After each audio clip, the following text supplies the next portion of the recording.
Barşaға салем достар, сіздермен спорт жаңалықтары. Видеоны бастамас бұрын арнаға тіркеліп, видеоға лайк басуды ұмытпаңыздар. 48 жастағы боксшы Головкинмен жекпе-жек өткізуге ниетте екенін айтты. 48 жастағы бұрынғы әлем чемпионы аргентиналық Серхио Мартинес орта салмақты жекпе-жек өткізгісі келетінін мәлімдеді. Қазір орта салмақты WBI супер титулы қазақстандық Геннадий Головкинге тиесілі. Ал тұрақты чемпион кубалық Эрисланди Лара бүкіл әлемдік бокс қауымдастығы өткен айда қос боксшыға жекпе-жек өткізу туралы келіссөзді бастауды тапсырды. Есепін нок-аут бағдарламасында Серхио Мартинес WBI тұжырымы үшін кездесуден өткені асыға күтіп жүргені. Содан кейін ұйымының қазіргі орта салмақтағы чемпиондар Лара немесе Головкинмен кездескісі келетінін айтты, деп жазады боксде компанияс басылымы. Айта кетейік, Мартинес орта салмақтағы WBI рейтингінде 3-ші орында тұр.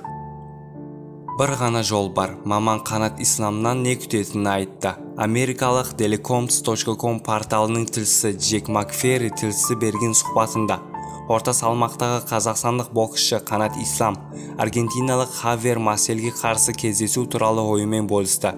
Әңгіме барысында ол Исламны не күтуге болатынын айтты. Ислам мен Масел арасындағы жекпе-жек 7 қазан күні Plant City ақш қаласында өтіп, 8 раунд болды. Оның қорытындысы бойынша қазақстандық торшы жеңіске жетті.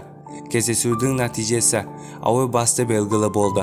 Исламның қарсыласы соңғы кездесулерді жеңіліп жүр. Ал ақырғы айқасында 2 ай бұрынғы нокаутқа түскен болатын. Бірақ Хавьерге құрмет көрсетейік. Ол кездесуді соңына дейін шыдады. Қазақстандық боксшы тың секілді көрінді. Және бапкерді жұмысы да білінді. Дегенмен оның болашағынан көп дүние күтпеймін. Жасы да кеп қалды. Қазір тек бір жолды көріп тұрмын. Тез кездесу өткізіп, рейтинге жоғарылап, міндетті қарсылас болу керек. Қанат бұрынғыға қарағанда қазір қауіпті емес.